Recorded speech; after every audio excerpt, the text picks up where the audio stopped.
So we're going to read again Romans 8. This is just, the book of Romans is amazing, but the book of chapter 8 of Romans is one of my favourite chapters in the Bible. Can I just say this to you? I once heard about a Muslim man, and this is really cool, and this is a good reason to read the Gospels. He said, you know, you Christians, we Muslims study the Quran and we study it off by heart. He said, you Christians say that Jesus is the only way and that the truth is in the Bible. We honour your Bible. We consider it a sacred text. But we consider our Quran, which you don't believe, to be a sacred text. And we learn it off by heart. And you believe Jesus is Messiah and you believe he's the King. And yet you rarely read nor memorize the Gospels that are written about his life. And he said, what's really weird is that you honor a man called Paul more than you do Jesus. And you go, is there truth in that? Yeah, I think some people do. However, Paul is always pointed to Jesus. He's always going, I'm a slave of Jesus. I've been called by Jesus. So Paul wasn't self-promoting, but we can self-promote Paul. Don't do that. He's just like you and me. He is a called one, a sent one by Jesus, a slave of Jesus because of what Jesus has done for us. So I'm not going to exalt Paul, but he's a great guy. He's just like me. Well, you know, the name Paul means little. I often said to the Lord, just a little side note, I just said, Lord, I don't like my name. It means little. And he goes, really? He said, I changed Saul to Paul for a reason. He said, you need to embrace your name. Oh, that's a good word. All right, for those who are led by the Spirit are the children of God. That's part of the way that you know a person is a child of God. You will see the Spirit leading them. What does that mean? The Spirit goes before us and we look for him, listen to him, and we're led by him. It's like Tracy getting led to Eagleby. A child of God has a relationship where they hear his voice. My sheep know my voice and they follow me. Children know their father's voice. I've got this whistle. All my kids know it. I can be in a crowded room and go, and they all turn. My kids know my voice. Those who are led by the Spirit are children of God. The Spirit you receive does not make you slaves. We were once all slaves. Before you became a Christian, before you gave your heart to Jesus, we were slaves to the world, to Satan, and demonstrated in this word, by fear, a spirit of fear. And Paul's saying, no, you're not living in that anymore. That's what you were living in. Rather, you have the Spirit that you received brought you about your adoption to sonship, and by him we cry, Abba, Father, Abba, Father. This beautiful thing, and someone came up to me after I shared last time, and I can't remember what they said or who it was, so please excuse me. But they just talked about they were somewhere, I think in the Middle East, and I heard a little boy just somewhere just crying, Abba, Abba, Abba, and his hands were up. And the father, he must have got lost or missed. You know, sometimes children just wander off and they don't know where mum and dad know where they are, but Abba, Abba, Abba, where are you? It's kind of like, and then dad comes and scoops him up. That's just a beautiful picture of God the Father, right? And the Spirit himself testifies with our spirit that we are God's children. You know, often you talk to people who are not sure that they are Christians. They say, I don't know that God is speaking to my heart. They don't know that they don't have that assurance. And it's one of those things where you just need to come to a place where you put yourself in the Father's arms and you seek that testimony from him where you say, God, I'm not sure. Am I your child? Because the Bible says that if I'm your child, then you will testify that I am your child. And we can ask God, please, would you come and speak to me again? Speak to me in a way that will make my heart come into rest. And then Paul goes on and says, now that if we are children, then we are heirs. And he's talking about, he has this progressive thought where he starts low. We once were slaves to fear. Now we are children, and then if we're children, we are heirs, heirs of God. And then he ups it at one more. It's kind of like, wait, there's more. And co-heirs with Christ. And then today we're going to begin to unpack this little phrase that happens at the end. If indeed we share in his sufferings, and everybody went quiet. Can we just skip to the next part? In order that we may also share in his glory. I shared this with a friend the other day, and he said, isn't it interesting nobody really wants to talk about sharing in his sufferings?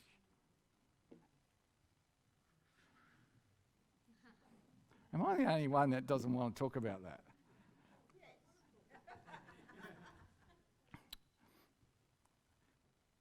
We live in a world that runs away from pain.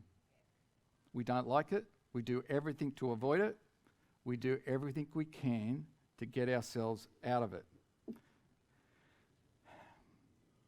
But it would appear that God in his sovereignty knew that it was coming even before he created the world. It says at the end of Revelation that there was this book called the book of the Lamb that was slain, that was opened and written in before the beginning of creation. What does that mean? It was written before. The Lamb that was slain, talking of Jesus, that even before he created the world, God knew where this was all going. So suffering is not something that he ever wanted. Could you imagine wanting that for your children? But he knew it was coming all the same. There was something that happened in the history of God looking forward. He could see that humans would be given a choice and make a choice, and that choice would result in a curse that would affect not only humans but all creation. And he went, that's okay, I can deal with that. But we don't. Because in our Western world, we fear pain. And we actually see pain in terms of our relationship with God as God does not care. And and people who aren't Christians often deal with there is a God of love, why does he allow suffering? So these are big questions, right? The big questions for Christianity. Here's where the rubber hits the road. We have one called Jesus who was prepared before the whole universe was created to be called the one who is called the Lamb that was slain, who is going to come into the world, and he was going to experience suffering like no other human did. And God used that suffering for glory. And guess who gets the glory? Him, and through him, us. What is the glory? Glory is victory. Glory is inheritance. Glory is this amazing thing that belongs to Jesus, that belongs to us. And that's what we talked about last time, this co-heirs with Christ, this new idea that Paul came up with in his writing to the Roman church. He said everybody knows what it is to be an heir, but very few of you know what it is to be a co-heir. If you are the eldest son, you got a double portion, more than any other son in the family. But then he was saying, Paul is saying, Jesus is the only begotten son. He's the firstborn son. He had the double portion. He got it all, actually. He got the whole inheritance. And then he says, right, you come and sit next to me, and you come and sit next to me, and you come and sit next to me, and everything I've got is yours. It's not a little bit, it's the lot. That's what it means to be a co-heir. I'm an heir. I'm a fourth part heir to my father and mother's estate. We'll all get one part. But let's imagine that as the eldest son, I got the lot and my siblings got nothing.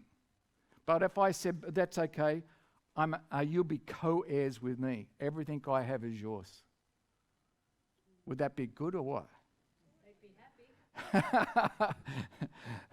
All right, now we just have to drill down if indeed we share his sufferings in order that. So Paul is actually making a condition in order that we may also share in his glory. He says indeed, if indeed we share. And so we have to unpack, what does it mean if indeed we share his sufferings? And before we do that, we have to go, well, what were the sufferings of Jesus? Because we have to understand what the sufferings of Jesus were. Then we have to understand what his glories are, because we are going to have to share in his sufferings, and in order that we might share in his glory. Let's just keep in mind, right at the very beginning, that God, in his sovereignty, understands that pain, suffering, trouble, hardship, persecution, trial, all these things that happen, sad times, bad times, how you want to say it, they're all in our life, and he allows them all to come in advance. He knows the stuff you're going through. Sue's just shared a testimony. He knew that was coming. Richard, her husband, had a tumor in his head. Where was it? Top. Is it a golf ball? God saw that. Some of you have been through hard times with your health, injuries. Some of you have lost fathers, mothers, sons, daughters. Some of you have been through financial hardship. Some of you have been through broken relationships. Some of those things were part of your doing, and many of those things had nothing to do with you. They just happened. The question is, where is God when those things happen? Because what happens is that you get a miracle here, and then you don't get a miracle here. And that becomes really weird. Because on one level, I can get a healing here, and then this person gets a sickness and they don't get healed. Or I get a person who gets into a hard time and they get delivered, and then I get a person in a hard time and they don't get delivered. Is anybody with me? Does that mess with your head?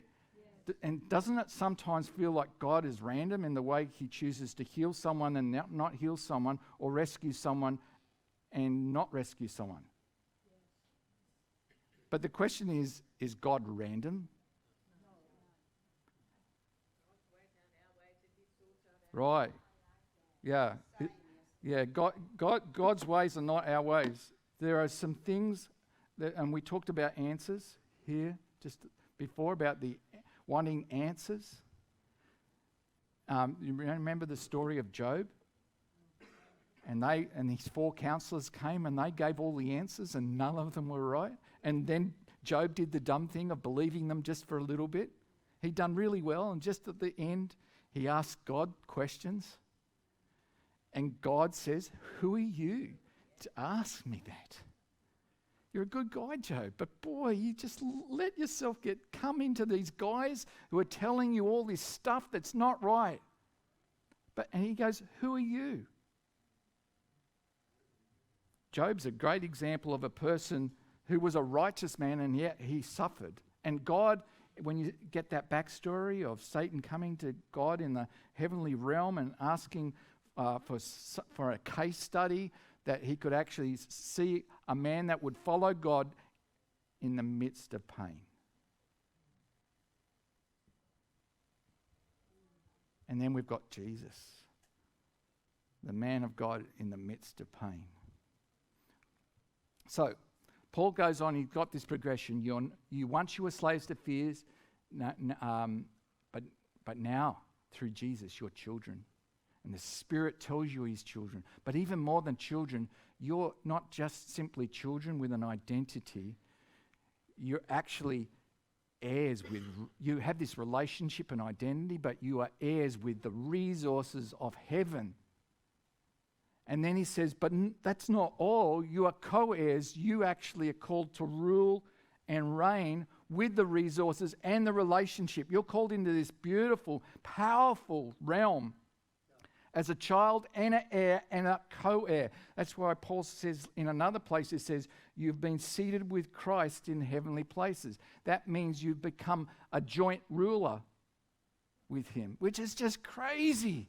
You get all the resources and you get this authority and power given to you by... See, there's things that we're going to talk about this. The glories that we share in are for now and for later. We've got to get there. We've got to go through what is this suffering. If indeed we share in his suffering in order that we may share in his glory. We have to share. I go, whoa, what does that mean? If you share something with somebody, how would you contextualize in that verse, if indeed we share in his suffering? All right, so I thought about that. If you experience what he experienced, Paul's writing to the book, to the church in Rome, and what are they going through? Anybody got any ideas? They were all New Testament. There's a New Testament church. They're all going through fiery trials because primarily they were Christians. The Roman Empire was being undermined secretly by Christians because of their love for Jesus, who was the king, who was an invisible king. He was changing so many people's lives. The empire was being eroded from within. And the empire hated another king. And their allegiance to him, it was like to Caesar. Well, Jesus is Caesar. He's the emperor. He's the king of kings. And they were sharing in his sufferings. But here's a question for you all. How many of us have experienced that kind of sharing? Like the Roman church sharing in his sufferings. And my friend here, Kenwa, was he's Kurdish, living in Syria, and you've heard his testimony. So we've heard of a man who went to jail for being a Christian for in different parts for 5 years in total. Is that right, Kenwa? 5 years in total. Simply because he is a follower of Jesus. So he knows what that means. But so the question I have for you is, if indeed we share in his sufferings, as in we suffer persecution or trial or even martyrdom, is that the extent of this? No. Is it only for people such as my brother here, Kenwa, who we honour because God will reward him for the fact that he laid down his life, not physically, but he actually spoke up for the good news and paid a price. All right? If indeed we share, is this Paul only talking to people who are martyred or who go through trial or persecution? But he is talking to that people here in Romans. He's actually trying to encourage them, guys, you are going through this, and you're going to be sharing in his sufferings in order that you may also... Paul is reminding them, you are going through a hard time right now, but indeed, as you go through this, you're also going to get this. Now, I want to say to you, as Christians living in a Western culture, where we do not get persecuted for what we believe, it's really hard to get in your head into that. Yeah. Well, I want to say to you that God has given me a mandate for us as a church, and that is to prepare you to be disciples for any time. And that means getting hold of what it means to understand suffering on any kind, and where is Jesus in that suffering, trial, hardship, pain, where things are doing tough, and where you go when that happens, so that you might see Jesus with you in it. And then you can come through and you can share in his glory, in his victory, and his overcoming power when you get the answer and when you don't get the answer that you asked for. God does not want you to be a fair day or fair weather Christian. He wants us to be able to come through. And I believe that even with what happened with Optus this week, how many people were affected by that here just in the room? And if you didn't know about it, you need to talk to somebody. How many people were directly affected? It goes back to 2017. So we aren't currently Optus customers, but if you've been an Optus customer, it goes back to 2017, then a hacker got our information, vital information, which can be used to create fake credit stuff. All right? And you just go, wow, that's just one company. Hackers is a real threat to our global digital world. And governments and things like this, they can hack and they can bring things to a standstill. So we are actually in a world right now which is facing some really, really interesting things. Some things that could create a great deal of hardship in our life and trouble in our life. Now the question is, are we ready for that trouble and hardship in the way that we are asking, thinking about God, and what is our idea about suffering? What is our idea with God about where He is when we suffer, where He is when we have trouble, where He is when we get persecuted, where it is when we suffer the demonic coming at us, spiritual attack, when it is when people just hate us because we are followers of Jesus or just hate us in general. Where is Jesus? If indeed we suffer if we share in His suffering. So I believe that Jesus wants disciples right now who are prepared to go with Him into any circumstance and to take His hope, to take His good news into the suffering of others, because they have a hope and they have a peace that over and supersedes the suffering that they might be carrying themselves in their life. Do you think the Roman church were excluded from all the other forms of suffering that would have been present? In fact, we know that the Roman church were known when the plague hit Rome as being as being the people that cared for the people that no one else would care for.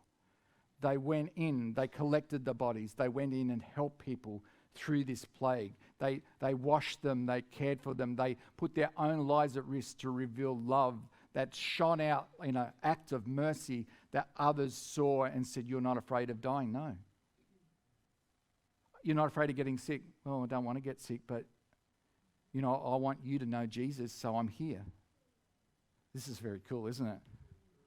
So you get into this place where you're actually able to deal with suffering in your own life so that you're actually able to reveal God's glory and love to people in their suffering in order that they may also share in Jesus' glory, because you've begun to live in what it means to not be limited by suffering in your own life.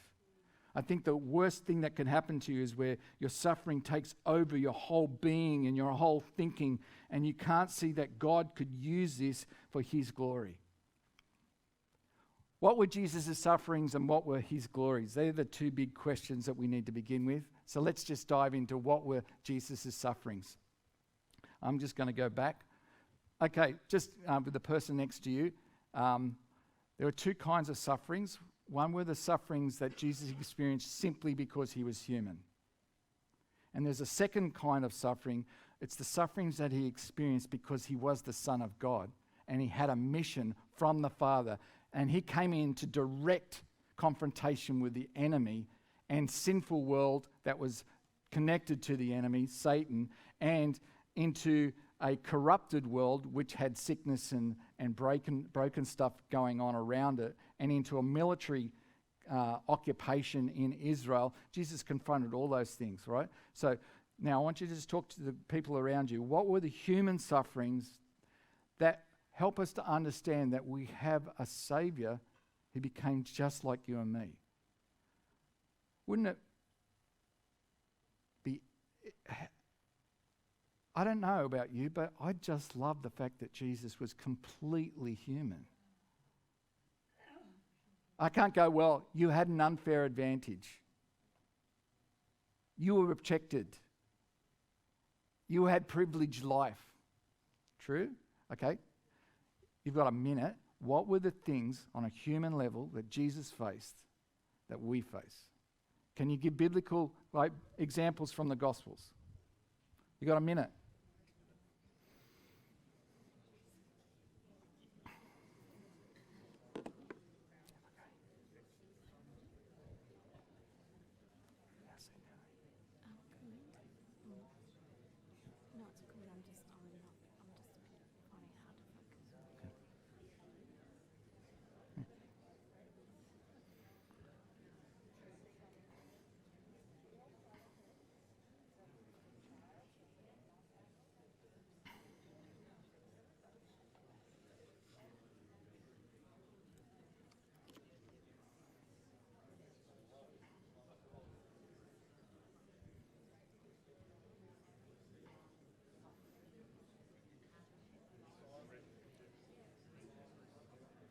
Guys.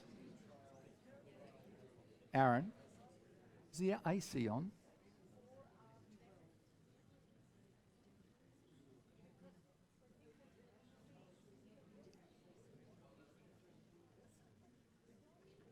What's it on? 23. Okay, 1 minute. All right.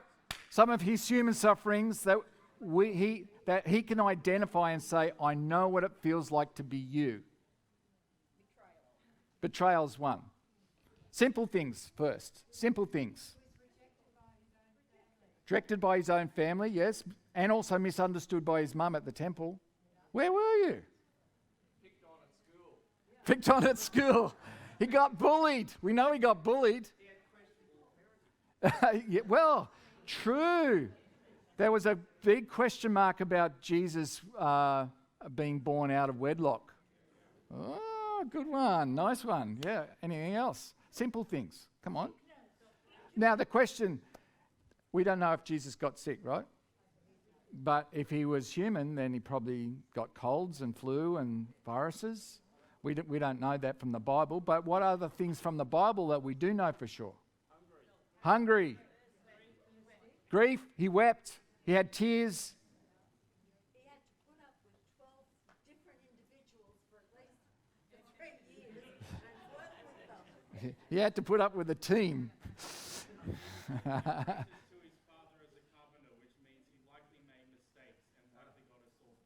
Yeah, well, Jesus may have cut himself. He would have dropped rocks on his foot, and got splinters in his fingers. So he got hungry. He got tired. Yeah, they said, "Can we come and stay with you?" And he said, "Well, I don't have a place. Foxes have holes and birds have nests, but the Son of Man has no place to lay his head." Became very frustrated with people. Yeah, he was consistently, but this is the question. There are things that Jesus had and experienced just because he was human, and there are troubles and sufferings. For example, just as he's born not into a castle. He's born into a shed, and then there's a manger, which we imagine is the shed, but it's actually the feeding trough of a sheep. It's small enough for a baby. And so Jesus is not born with wealth. He's born, and then, but there's many, many things that he experienced that are part of our general suffering. Not all life is suffering. There are blue sky days. There are good things that happen. There are meals that you have and they go, that was awesome. And there are friends that you have that are great. And there are things that happen in life that are good. Jesus had those things too. But he experienced the downside of being human because he was born into a world that was cursed, into a world that was dominated by sin, Satan, and death.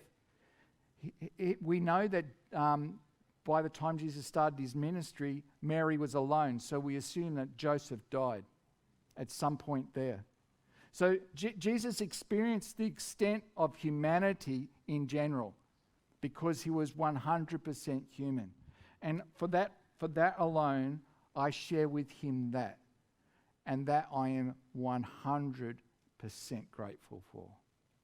That God, who made all things, who did not have a body, who existed before the beginning of the world, became a human. And he had never experienced evil. He'd never experienced the curse. He had never experienced the things that we experience on a daily basis that are hard. And all of a sudden, the one who created all things is experiencing hard things, including being born, and then the first cry, and then being hungry, and then being cold, and then being hot, and then being all the things that we experience which are tough. And by the way, one day, where am I going? One day we won't. we have to keep reminding ourselves we are passing through an age of suffering, and one day we won't. Can you imagine never being cold, never hot, never uncomfortable? Work is a joy. So, he was born into poverty. He understood loss and grief. He lived under martial law. We've got no idea what that's like.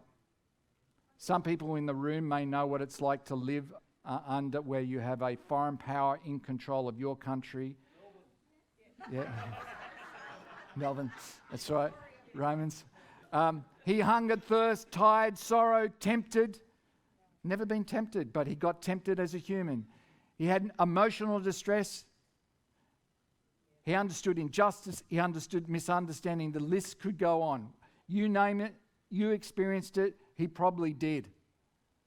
So as the Son of Man, Jesus' favourite term for himself was not Messiah, because it had this reputation as being a king who would come and destroy the Romans and establish an eternal rule. Jesus said, no, that's your idea of Messiah. My idea is what the Old Testament reveals about the Son of Man. He would come as a human, God would come as a human, he would go through suffering, death, and then he would rise from the dead.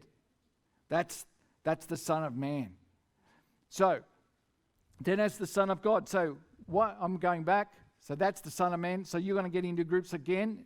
You've got to do a little bit of hard work today and a little bit of pain in order to get your glory. What are the things that Jesus suffered just because he was the Son of God and he was God's Messiah? What did he suffer directly because of that?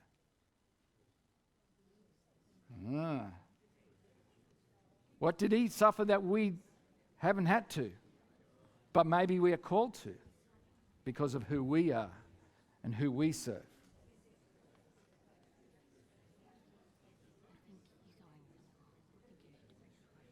Okay.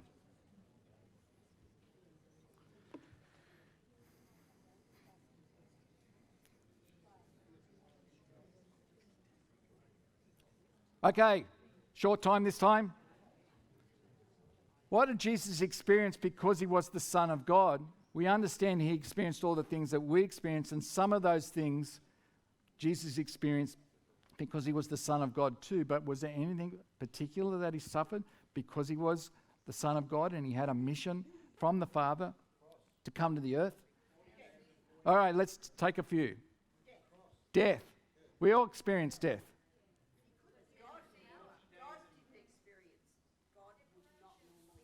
God would not normally experience death, and God experienced death. But there was something about that death that none of us could do, but we actually benefit from. Yep. So he was cursed, and we're going to read that in Isaiah just now. And he was cursed. He was beaten. All that stuff that was ours, all the bad stuff, the sin, our rebellion, came upon him, and his death became a substitution for us. I've got a question. He chose not to use his power. He could have used his power. That's right. So he had to not use his power when he could have. So he had to actually go, I could call up 1,000 angels to get me off this cross, which he was tempted to do by the guy hanging by him. He said, if you are the Son of God, call up your angels, and Jesus didn't. Hang on, I've got to quickly go. I'll come to you. These are some of the things. Becoming human. Actually becoming human. He actually, Philippians 2 talks about that he emptied himself. He came and took on the form of a slave, taking on human appearance and walking amongst us. And then being obedient to death on a cross. He had to escape genocide. At his birth, Herod had an edict to kill every child born in that district just because he was announced by the wise men as the coming king. Because of his mission, because God had sent him and the angels had declared and the shepherds had declared the king was coming, and the wise men had appeared 6 months after. Jesus was hunted and he was sent to where? To Egypt. That was the worst place for Israel, a person from Israel to go. That was going back to Egypt, going back to slavery. He did that as a part of God's plan. He was ignored. He was rejected. He was despised. He was lied about. He was accused falsely. He was betrayed. He was beaten. He was tortured and killed. Not simply because he's human, but because who he was and what God the Father had asked him to do from the beginning before creation. And the thing is that we become joint heirs with his suffering and all that he got called to do. We partake, we become heirs of that, and so that we might inherit everything that comes as a result of that. It's amazing. I've got to share in that.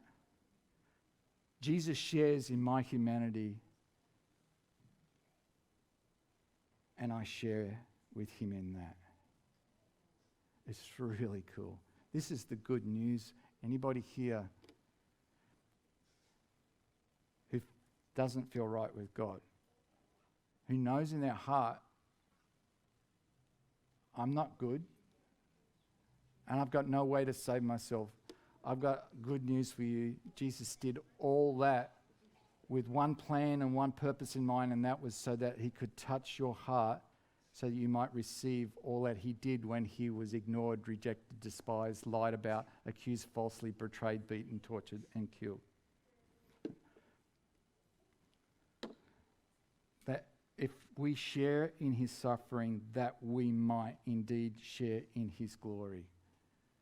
People, we've got to embrace everything that Jesus did in his suffering and take it on for us. And be prepared to live our life in a way where we are actually prepared to do whatever it takes to reveal him and what he's done for us to others. And people don't like it and they don't like you as a result of it. It's only, Jesus said, they won't like you, they will hate you because of me. It's part of our suffering that we endure. But here's the good news. There's two sides. One is that when you face the suffering as a human, you have a God who understands and you are not alone. Whether you are rescued, whether you're not rescued, I can't think of one person in the whole universe that was loved more than Jesus. And yet when he was in the garden, he asked his Father, can you take this cup of suffering away from me? And then there's a still stop. And Jesus has this inner conversation which we don't hear.